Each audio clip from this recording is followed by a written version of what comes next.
Assalamualaikum warahmatullahi wabarakatuh.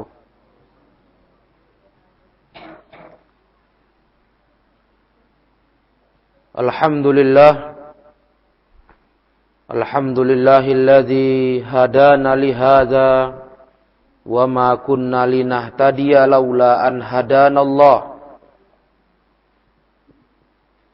Asyhadu an la ilaha illallah wahdahu la syarikalah wa asyhadu anna Muhammadan abduhu wa rasuluh alladzi la nabiyya ba'dah. Yaqulullahu ta'ala fi kitabihil karim, ya ayyuhalladzina amanuttaqullaha haqqa tuqatih wa la tamutunna illa wa antum muslimun. Wa qala Rasulullah sallallahu alaihi wasallam, fa inna asdaqal hadithi kitabullah wa khairal huda huda Muhammadin sallallahu alaihi wasallam wa syarrul umuri muhdatsatuha fa inna kulla muhdatsatin bid'ah wa kulla bid'atin dhalalah wa kulla dhalalatin finnar. Amma ba'd, kaum muslimin, para jemaah yang dirahmati Allah tabaraka wa ta'ala. Alhamdulillah, mari kita terus bersyukur kepada Allah yang masih memberikan kesempatan dan kesehatan kepada kita hingga malam hari ini. Kita masih dapat berkumpul untuk terus mendalami ajaran sunnah Rasulullah sallallahu alaihi wasallam melalui bimbingan para ulama ahli sunnah. Ma'asyiral muslimin, para jemaah rahimakumullah, seperti biasa kita akan melanjutkan membahas kitab Al-Fawaid yang ditulis oleh Syekhul Islam Ibnul Qayyim Al-Jauziyah rahimahullahu ta'ala.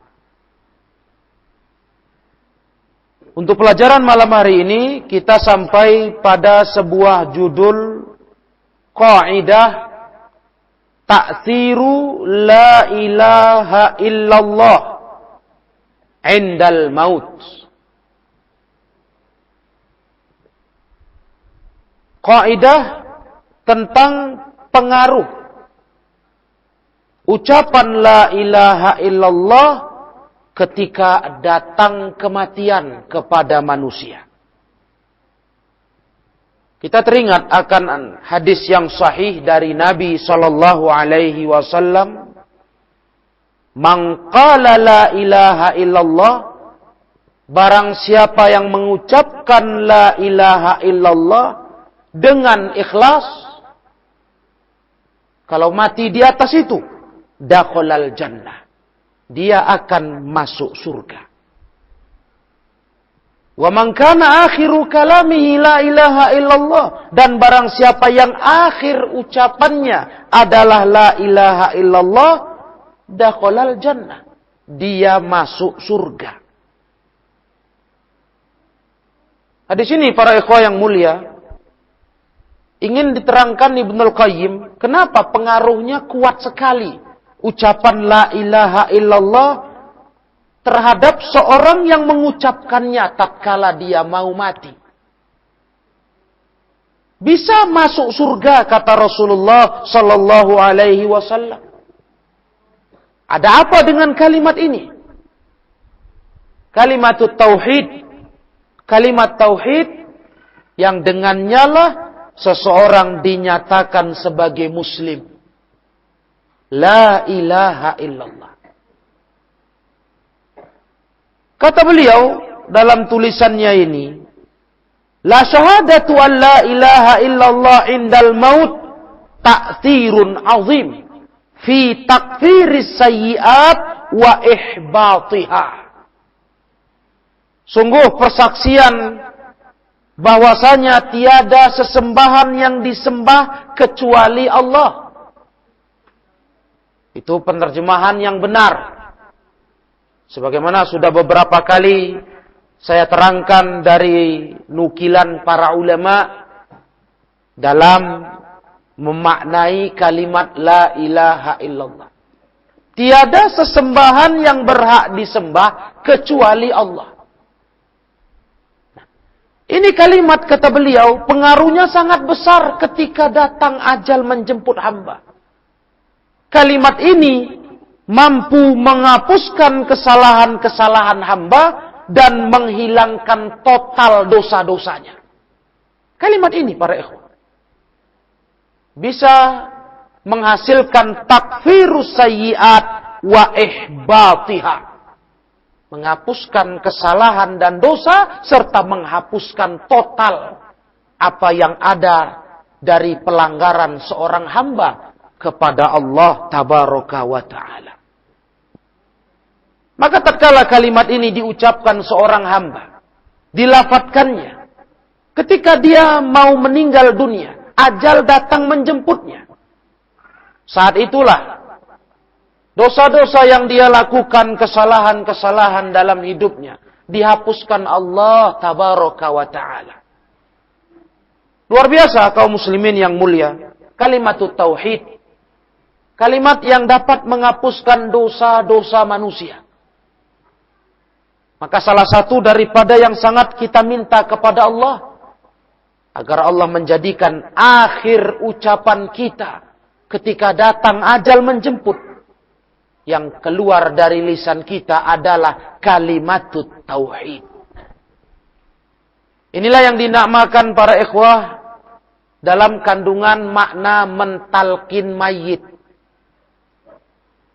Ketika mayit, mayit dikatakan mayit sudah mau meninggal dunia. Rasulullah berkata, "Laqinu mautakum." Talkin orang mati kalian. Bukan sudah mati, sudah hilang nyawanya, tapi mau mati dia. Talkin, kata Rasul, dengan kalimat la ilaha illallah. Ternyata tujuannya para ikhwah dapat menghapuskan dosanya, menghapuskan kesalahannya selama hidupnya terkait hubungan dia dengan Allah. Subhanallah. Tapi itulah kaum muslimin rahimakumullah. Kalimat ini tak semudah perencanaan kita mengucapkannya. Kalimat tauhid la ilaha illallah itu tak segampang yang kita fikirkan. Sehingga kita yakin mampu melafadzkannya ketika datang ajal nanti. Tidak. Ketika ajal datang kepada seorang hamba, di saat itulah hebat-hebatnya godaan syaitan untuk memalingkan hamba dari tauhid, untuk membuat hamba buruk sangka kepada Rabb-nya. Sangat butuh bantuan orang yang ada di sekitar orang yang sekarat ini, untuk mentalkin dia agar dia ucapkan kalimat tauhid, agar akhir ucapannya ketika dia mau dipanggil Allah adalah la ilaha illallah. Kalimat yang mampu menghapuskan kesalahan dan menghapuskan segala dosa seorang hamba. Maka siapa yang ucapan ini di akhir cakapnya saat mau mati, dakhalal jannah, dia masuk surga. Nah, kaum muslimin, kata Ibnul Qayyim, kenapa demikian hebatnya ucapan ini? Kalimat ini menghapuskan dosa, menghapuskan kesalahan hamba. Li'annaha syahadatun min abdin muqinin biha, arifun bimadmuniha. Syahadat ini, persaksian ini muncul dari seorang hamba yang yakin dengannya dan dia tahu konsekuensi kandungan isinya. Jadi, apa makna yang kita tangkap dari keterangan ini? Berarti kalimat la ilaha illallah bukan cukup diucapkan, tapi dipahami, dimengerti kandungan konsekuensinya apa ketika kita berucap kalimat itu. Itulah gunanya kita sebelum dekatnya ajal kita, sebelum datang ajal kita, sebelum kalimat ini adalah harapan kita yang terlontar di akhir bicara kita. Kita harus belajar tentangnya. Barulah kalimat ini berguna. Karena kalimat ini para ikhwah yang mulia, makanya begitu hebat menghapuskan dosa. Kalimat ini muncul dari hamba yang yakin terhadapnya, mengenal konsekuensi kandungan isinya. Tuh makanya orang Arab dulu, musyrikin, ketika mendengar Nabi berkata, "Qulu la ilaha illallah tuflihu." Ucapkan kalian kalimat la ilaha illallah, kalian akan beruntung. Langsung mereka tolak. Apa susahnya ikhwah mengucap kalimat sepotong ini? Kok mereka menolak? Karena mereka tahu konsekuensinya. Kalau kita berucap la ilaha illallah, jangan ada sesembahan lain yang kita sembah selain Allah. Seluruh ibadah, apapun bentuk ibadah itu, semua bentuk ibadah yang datang dalam Islam, yang Allah ridho, Allah cinta, ucapan perbuatan, zahir atau batin, jangan pernah berikan ke selain Allah. Mendengar itu, orang musyrikin langsung menolaknya. Kenapa? Karena mereka selama hidupnya telah menjadikan sekutu-sekutu bagi Allah tabaraka wa ta'ala tanpa haknya. Didengar mereka kok satu sesembahan. Selama ini mereka sembah banyak. Allah juga, berhala juga. Kok ini cuma satu? Mereka langsung menolaknya. Nah, itu ikhwan. Itulah makna la ilaha illallah, sehingga kandungan yang dimaksud dengan mengucapkannya harus dipahami seorang hamba. Kalau kita hanya pandai mengucap la ilaha illallah, tanpa meyakini, tanpa mengenal kandungannya, bagaimana mungkin kalimat ini berfaedah menghapuskan dosa? Kalimat ini berfaedah menghapuskan kesalahan kita sebagai hamba kepada Allah tabaraka wa ta'ala.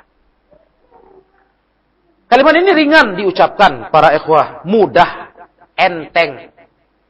Tapi ketika kita menggali makna kandungannya, baru terasa berat bagi manusia. Bahkan sampai detik ini, dakwah tauhid, dakwah kepada pemurnian kalimat la ilaha illallah adalah dakwah yang paling ditentang manusia sampai detik ini. Yang katanya sudah banyak orang mengucapkannya, sudah banyak orang melafadzkannya, tapi setiap kali digali kandungan isinya sesuai yang dimaukan syariat, muncul pertentangan, perlawanan dari manusia. Karena manusia banyak tenggelam dalam kesyirikan tanpa disadari. Doa itu ibadah. Saya ambil satu contoh para ikhwah. Doa itu ibadah. Karena Allah memerintah kita berdoa, menyuruh kita berdoa. Itu tanda amalan berdoa itu dicinta Allah. Setiap yang dicinta Allah itu namanya ibadah. Bayangkan hari ini berapa banyak umat Islam. Kita bicara umat Islam yang berdoa ke selain Allah. Ini doa, baru satu poin. Nah, ketika kita bilang berdoa minta hanya ke Allah, protes. Nggak bisa. Kita butuh perantara. Kita orang berdosa. Kita harus minta kepada orang-orang yang dekat sama Allah. Para wali-wali walau sudah mati. Berdoa kepada selain Allah dengan dalih untuk cari perantara. Sebenarnya dosa inilah yang dulu menjangkiti kaum musyrikin. Mereka pun begitunya, ikhwan. Jangan ada yang berkata, berhala kaum musyrikin, Lata, Uzza, Manat, Hubal. Itu yang mereka nilai sebagai pencipta sesembahan satu-satunya. Bukan. Mereka berdoa kepada berhala-berhala itu. Itu dalam rangka untuk jadi perantara mereka kepada Allah. Jangan salah. Itu bukan mereka maksudkan berhala itu sebagai Tuhan semesta alam. Bukan. Itu perantara. Mereka beri nama-nama itu dengan nama-nama yang ada mereka ambil dari Allah. Iya. Ya, para ikhwah. Itu niat mereka apa? Untuk jadi perantara. Hum syufa'auna indallah. Di Al-Quran Allah bilang, mereka berkata, berhala-berhala ini pembela kami di sisi Allah. Ini perantara. Kami pendosa. Kami mau cari perantara ke Allah. Kalau kami langsung khawatir tak diterima doanya. Apa beda dengan perilaku yang terjadi hari ini? Perbuatan penyekutuan terhadap Allah melalui doa-doa yang dilantunkan, dimintakan oleh orang hidup kepada orang mati yang katanya para wali. Itu dia. Maka setiap dikupas la ilaha illallah ini, dikupas dengan maksud syariat, muncul penentangan, perlawanan umat sendiri, umat Islam sendiri. Nah, inilah kaum muslimin. Bagaimana mau diharap nanti ucapan ini mudah dilafatkan ketika menjelang mati? Bagaimana mungkin ucapan ini diharapkan menghapuskan dosa? Kalau kita tidak memahami maknanya, tak mengerti kandungan isinya, bahkan tak lebih pintar dari musyrikin di zaman Nabi Sallallahu Alaihi Wasallam. Yang mereka begitu mendengar la ilaha illallah langsung menolak karena tahu konsekuensinya. Mereka berkata, aja'alal alihata ilaha wahida. Langsung mereka bilang apa? Apa-apaan Muhammad ini sallallahu alaihi wasallam? Apa mau dia jadikan sesembahan yang banyak cuma satu? Tuh lihat. Pahamnya mereka lafaz la ilaha illallah. Paham.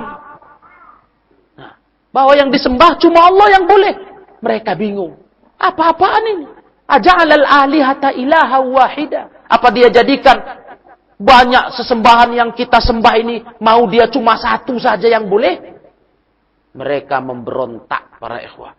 Gak terima diajak menyembah ilaha wahida. Sesembahan yang hanya Allah saja.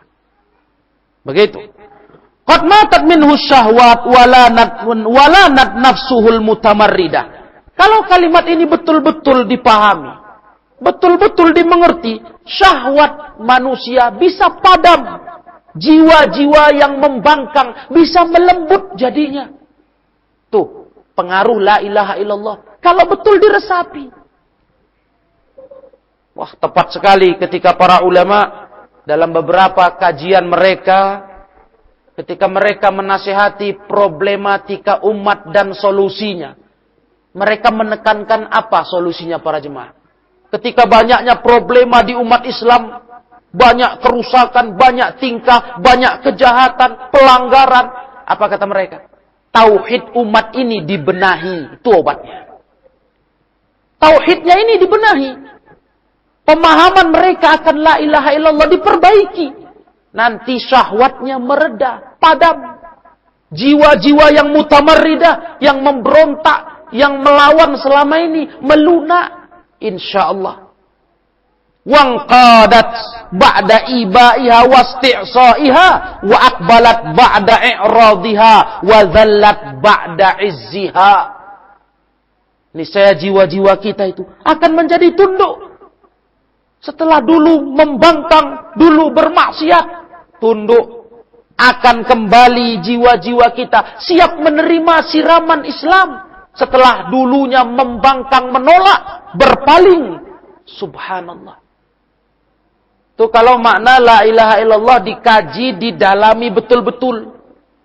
Sesuai dengan maksud syariat. Nah, pahamnya benar. Itu pengaruhnya dalam pendidikan jiwa luar biasa. Ya, memangnya apa, ikhwah? Kalau kita mau bertanya dan kita ditanya orang, memangnya apa yang bikin generasi para sahabat itu menjadi orang-orang mulia, termulia dari semua generasi manusia setelah para rasul? Apa rahasianya? Kesukuan, kebangsaan? Bukan. Tapi karena kuatnya nilai tauhid di dada mereka. Bayangkan itu. Dulu mereka kayak mana rusaknya. Para sahabat. Itu mantan-mantan orang-orang jahiliyah. Mereka pernah merasakan gelapnya hidup di bawah kesyirikan kepada Allah, mereka pernah rasakan. Sakitnya hidup sebagai orang jahil. Mereka tahu betul para ikhwah sebelum Islam datang. Mereka itu orang-orang gak ada nilai dulu. Tapi begitu Islam datang, begitu tauhid mereka miliki, Masya Allah. Tak satu pun generasi setelahnya bisa mengimbangi derajat mereka. Khairun nas, manusia paling baik. Bukan karena dia bangsa Arab, bukan. Suku ini, bukan. Bukan karena tempat tinggalnya, bukan. Tapi karena tauhidnya. Mantapnya la ilaha illallah itu membenam di dada mereka. Luar biasa. Betul-betul generasi yang sangat sukses dalam memahami, memaknai la ilaha illallah. Wa kharaja minha hirsuha 'ala dunya wa fuduliha. Bisa keluar darinya. Dengan la ilaha illallah ini dari jiwa kita. Itu bisa keluar ketamakan kepada dunia. Para ikhwah, kita orang hidup. Generasi ulama salaf orang hidup. Mereka melihat dunia, kita melihat dunia. Tapi kok bisa mereka tidak tamak ke dunia? Kok kita sangat tamak? Apa kita berpikir mereka orang yang gak pernah kenal gemerlap dunia, kita aja yang kenal, maka kita yang tergoda? Tidak. Mereka pun mengenal dunia. Mereka mengenal bagaimana nikmatnya dunia ini. Gemerlapnya dunia, menggoda. Nah, tapi para ikhwah yang mulia, itu bisa lenyap dari hati mereka. Lihatlah cintanya mereka ke agama.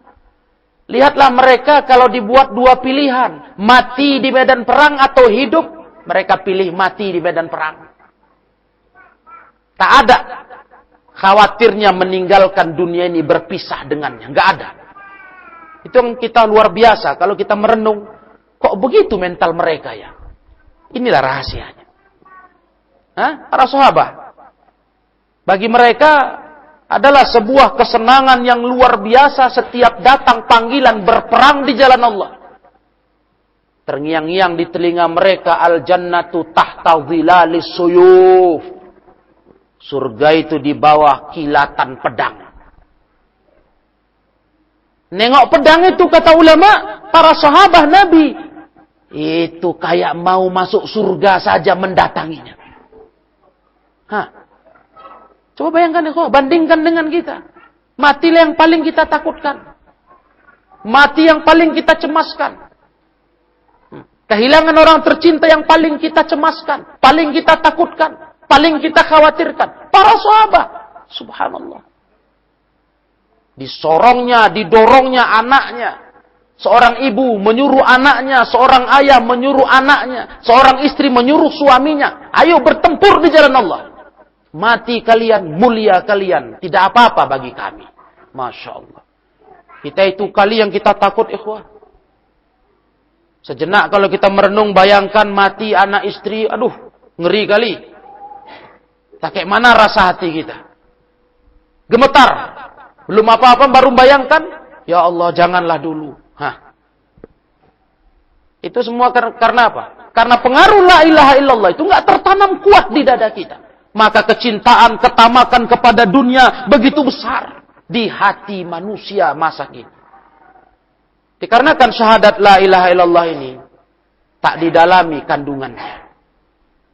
Nah, ini yang harus para ikhwah yang saya muliakan kita pahami, berhubung kita semua menginginkan akhir hayat kita ditutup kalimat la ilaha illallah yang kita ucapkan. Kalimat yang menghapuskan dosa. Namun itu semua dengan ketentuan-ketentuan tadi. Dipahamilah kalimat ini, ikhwah. Diyakinilah. Dikerjakan kandungan isinya. Bukan cuma dilafatkan, diucapkan berulang kali. Tapi habis mengucapkan, habis melafatkan, buat dosa kesyirikan kepada Allah. Minta perlindungan ke selain Allah. Minta pertolongan ke selain Allah. Nah, ini semua dosa kesyirikan. Ini bertentangan dengan makna la ilaha illallah. Kandungan konsekuensinya. Tidak bisa ini kaum muslimin dibiarkan. Nah, kita nggak mau sia-sia Untuk dapat mengucap la ilaha illallah di akhir kalam, akhir cakap kita mau mati nanti saja. Nggak pasti. Nggak pasti. Berat itu. Sampai-sampai yang udah ditalkin pun kadang nggak sanggup dia ikuti. Bayangkan tuh, yang sudah dibantu. Bagaimana yang dia mati tanpa ada orang mentalkinnya? Bagaimana? Disitulah peperangan terakhir syaitan dengan manusia. Tarik-menarik. Kemana akhirnya kita mengikut? Di situ penentunya. Apa kita berpikir semudah kita sehat seperti ini untuk berucap la ilaha illallah? Kalau seperti ini para ikhwah, berapa kali pun kita sanggup melakukannya insya Allah. Ya, lagi seperti sekarang ini. Ribuan mungkin jutaan kita sanggup melakukannya. Tapi bukan itu masalahnya. Di akhir mau mati nanti, akhir umur kita. Itulah yang Nabi katakan, siapa yang mengucapkannya, akhir cakapnya nanti, dia masuk surga kalau berucap la ilaha illallah. Kaum muslimin para ikhwah yang dimuliakan Allah. Begitulah keutamaan dari syahadat la ilaha illallah. Syahadat yang dengannya seseorang akan mengkhususkan tauhidnya kepada Allah Ta'ala. Memutuskan asbab syirki wa tahaqquqi butlani. Diputuskannya semua sebab kesyirikan. Wah, nggak mau, tidak ada tawar-menawar. Kalau urusan syirik menyekutukan Allah, tidak ada tawar-menawar. Harus ditolak. Itu kalau udah menetap mantap kalimat la ilaha illallah di dadanya. Akhirnya dengan itu kaum muslimin yang mulia akan berkumpullah tekadnya. Tekad hatinya akan berkumpul, ijtama hammuha ala man aiqanat bil qudum alaihi wal masir ilaihi fawajjahal abdu wajhahu bi kulliyatihi ilaihi. Akan kumpul tekad hamba itu. Fokus hidup ini akan berkumpul, hamba akan mengarahkan wajahnya semata-mata mencari ridha Allah tabaraka wa taala. Nah, ini kunci sukses menjadi manusia taat. Ternyata dari tauhidlah sumbernya. Kokohkan tauhid kita dengan ilmu.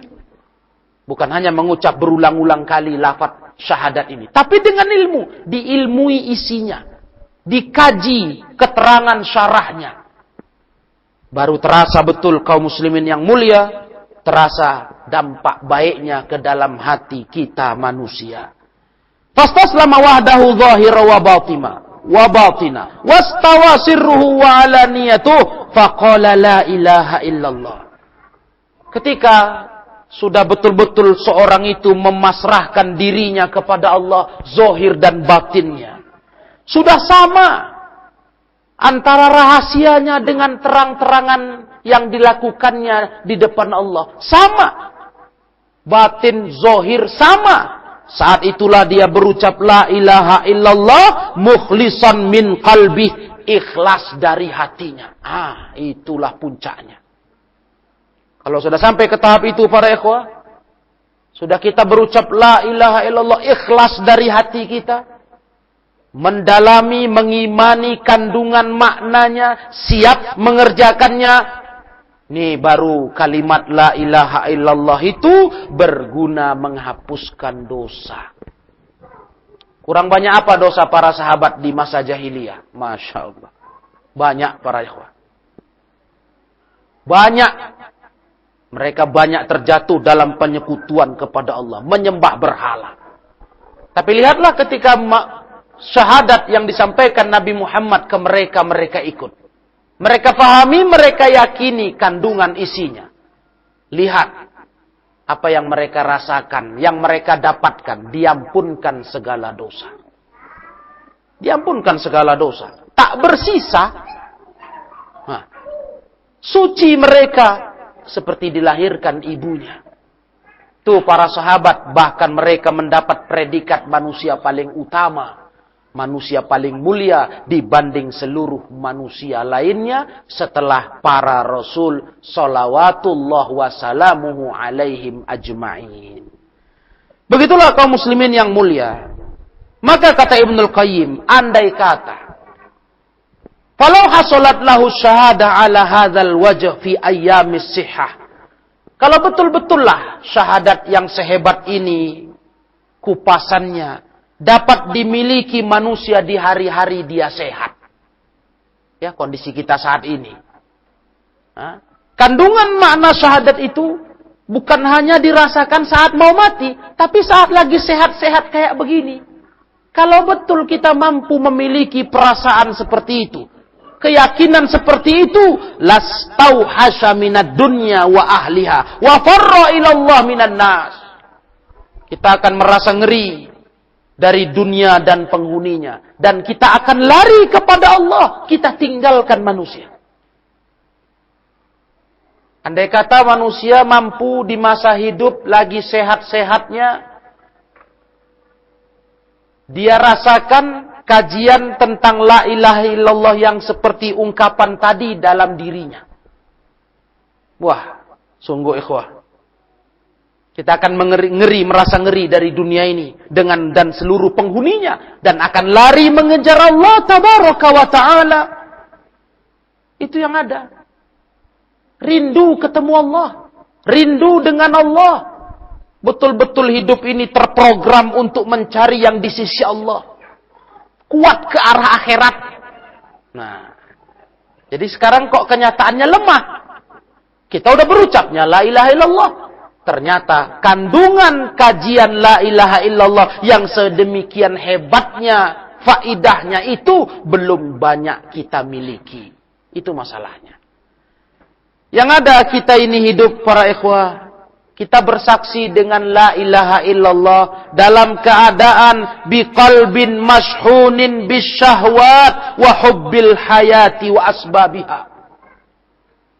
Sekarang kita mengucapkan syahadat la ilaha illallah dalam kondisi hati kita diselimuti oleh syahwat, oleh cinta hidup dunia dan segala sebab faktor pendukungnya.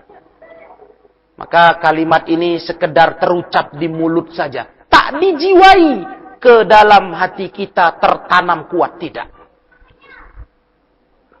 Ini masalahnya. Ya. Kalau sempat ini dijiwai, tertanam kuat di hati kita, kata Ibnul Qayyim, enggak kayak beginilah banyak tingkah manusia. Jauh kali dari nilai-nilai agama hidupnya, jauh. Entah berapa persen yang tersisa dari kita, umat Islam ini, yang betul-betul Islam di bawah Nabi alaihi salatu wassalam. Yang sampai hari ini Alhamdulillah masih nampak, itu pun bagi yang mengerjakan. Masih tegaknya sholatul jamaah. Nah, padahal waktu masih sahabat Nabi hidup, udah nampak ditinggalkan manusia ciri khas umat Islam ini. Ya, bagi yang menegakkan, masih nampak keislamannya, Alhamdulillah. Tapi bagaimana ikhwah dengan sekian banyak yang tak menegakkan, yang tak mengamalkan, makin gak nampaklah ciri keislamannya. Gak kenal kita dia muslim lagi. Inilah fenomena sekarang yang kita rasakan. Kita orang Islam, kita umat Islam, kita bersyahadat. Tapi kenapa kita jauh dari akhirat? Kenapa kita nggak merasa dekat dengan agama kita? Asing. Sampai-sampai banyak orang hari ini nggak mengenal Islam yang seperti apa agama yang dianutnya. Islam yang gimana yang diwariskan nabinya, nggak kenal. Wah, ini luar biasa para ikhwah. Fenomena yang menyedihkan, menyakitkan hati. Yang kita ingin, terutama diri kita selamat dari kerusakan ini. Dan kita ingin keluarga kita, saudara-saudara kita umat Islam, dapat selamat pula. Jadi kita sedang berjuang ini, ikhwah. Khususnya untuk diri kita dulu. Ya, diri kita yang harus kita yakini tentang syahadat la ilaha illallah dengan konsekuensinya. Mengilmui, memahami, mengamalkan. Ini kerjaan yang gak ada habisnya sampai mati. Barulah kemudian kita berusaha mengajak, memperhatikan orang sekitar kita, memperbaiki akidah, membenahi tauhid umat. Iya. Merangkul mereka agar kembali kepada syahadat la ilaha illallah yang sebenar-benarnya. Yang bukan hanya diucapkan, tapi yang dipahami dengan kandungan isinya. Seperti yang Nabi beri pemahaman kepada umat manusia. Nah, begitulah kaum muslimin rahimakumullah. Maka memang kita kalau sadar sebaik-baiknya kita, madza yamliku min amri man nasiyatuhu biyadillah wa nafsuhu biyadih. Kalau kita mau sadar sebaik-baik kesadaran, memang apalah yang bisa kita buat? Apa yang bisa dilakukan seorang hamba yang urusan hidupnya, ubun-ubunnya di tangan Allah Ta'ala? Artinya kalau kita sadar, kita ini bisa apa di hadapan Allah? Memang pantas sekalilah kita mewujudkan la ilaha illallah itu sebenar-benarnya. Karena kita ini apalah daya upaya kita. Apa yang bisa dilakukan, kata beliau, orang yang urusannya, ubun-ubunnya di tangan Allah, jiwanya di tangan Allah. Bisa apa kita hamba? Kalau ternyata kita kayak begitu bergantungnya kepada Allah, wa qalbuhu baina isba'aini min asabi'ihi yuqallibuhu kaifa yasha. Hati hamba itu ada di antara dua jari jemari dari jari jemari Allah. Allah membolak-balikkannya sebagaimana kehendaknya. Kita lemah betul, ikhwah. Lemah betul di hadapan Allah. Maka sangat pantas kalau kita mewujudkan la ilaha illallah itu sepenuh hati. Betul-betul kita targetkan hidup ini mau mencari ridha Allah tabaraka wa ta'ala, mencari yang di sisinya. Itu pantas. Karena memang kita begini lemah di depan Allah. Hati setiap kita di antara dua jari jemari Allah. Tentu dengan bab tauhid, asma wa sifat, kita tidak memisalkan jari jemari Allah dengan makhluknya. Kita tidak memisalkan, tidak mencontohkan, tidak menyamakan. Ya, kita hanya mengimani dan yakin dengan apa yang Allah katakan bahwa dirinya memiliki jari jemari dan hati manusia. Setiap kita di antara dua jari jemari Allah dibolak-balikkannya sekehendaknya. Dan hidup kita para ikhwah, jiwa kita, ubun-ubun kita berada di tangan Allah. Allah menentukannya. Ajal kita diputuskan Allah. Kapan datangnya? Semua Allah sudah selesai memutuskan hidup kita. Apalah daya upaya manusia kalau enggak untuk mengesahkan Allah dalam ibadah? Karena serendah ini kita. Kita di hadapan Allah bukan apa-apa, para jemaah yang mulia. Sa'adatuhu biyadih. Hidup kita, bahagia kita, hayatuhu, mautuhu, semua di tangan Allah. Hidup, mati, bahagia, celaka, itu ketentuan Allah saja yang kita harapkan. Keputusan Allah yang kita jalani. Apa enggak pantas makhluk, hamba, seperti ini kelasnya, seperti ini ukurannya di hadapan Allah? Enggak pantas. Hidupnya diperuntukkan untuk memurnikan kalimat la ilaha illallah. Ya pantaslah para ikhwah, sangat pantas. Memang kalimat la ilaha illallah inilah yang menjadi harapan kita untuk mendapatkan pengampunan dosa, mendapatkan surga Allah Ta'ala. Ya demikianlah kaum muslimin rahimakumullah. Sebuah kaidah yang sangat luar biasa. Pengaruh la ilaha illallah ketika mati. Ya, kita kalau mendengar kalimat mati, tentu kita nggak berkata, untuk saya masih lama lagi.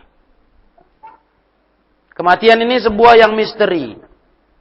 Tak satu pun kita tahu kapan ajalnya datang. Maka kita sangat butuh menutup akhir umur kita dengan la ilaha illallah. La ilaha illallah yang bagaimana? Yang dalam hidup selagi sehat ini kita terapkan kandungan isinya. Tauhid itu kita jaga, kesyirikan kita tinggalkan, kita jauhi. Di sini dituntut ilmu. Ilmu yang mengupas dengan benar. Ya, dengan benar. Bukan dengan asal-asalan. Tapi betul-betul dikaji dengan ilmu. Membedah kalimat la ilaha illallah. Kandungan maknanya, isinya. Sampai konsekuensi mengamalkannya. Mudah-mudahan dengan itu kita berharap. Penutup akhir daripada umur kita nanti adalah kalimat la ilaha illallah. Sehingga kita bisa masuk surga. Itulah target yang paling tinggi dalam cita-cita kita. Surga Allah tabaraka wa ta'ala. Itu masa depan, ikhwah. Masa depan yang tak pernah kita puas untuk mengejarnya sampai kita masuk ke dalamnya. Nah, adapun dunia ini masa depan yang semu. Sebentar kita tinggalkan. Sebentar kita pergi menjauh darinya selamanya. Inilah dunia. Tapi kalau akhirat, surga Allah, itulah tempat tinggal selamanya. Rumah kembali bagi hamba-hamba Allah yang bertakwa. Ya, demikianlah kaidah ini kita baca untuk kajian malam ini. Mudah-mudahan bermanfaat, memberikan ilmu untuk kita agar senantiasa semangat mendalami kajian la ilaha illallah dari segala sisinya. Dengan harapan kalimat inilah yang akan menjadi akhir ucapan kita di penghujung umur nanti. Wallahu tabaraka wa ta'ala alam. Saya cukupkan sampai di sini. Wa akhiru da'wana anil hamdulillahi rabbil alamin. Wassalamualaikum warahmatullahi wabarakatuh.